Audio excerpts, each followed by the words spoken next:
ముఖ్యమంత్రి చంద్రబాబుకి జగన్మోహన్ రెడ్డి రాసినటువంటి లేఖ కృష్ణా జలాల పరిరక్షణకు సంబంధించి. కృష్ణా జలాల పరిరక్షణలో ఆంధ్రప్రదేశ్ ప్రభుత్వం విఫలమవుతోంది.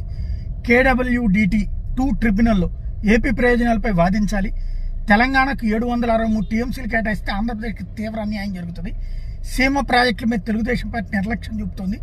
చంద్రబాబు నిర్లక్ష్యం వల్లే ఆల్మట్టి ఎత్తు పెరిగింది. టీడీపీ ప్రభుత్వం ఏపీ హక్కులకి తెలంగాణకి వదిలేసింది.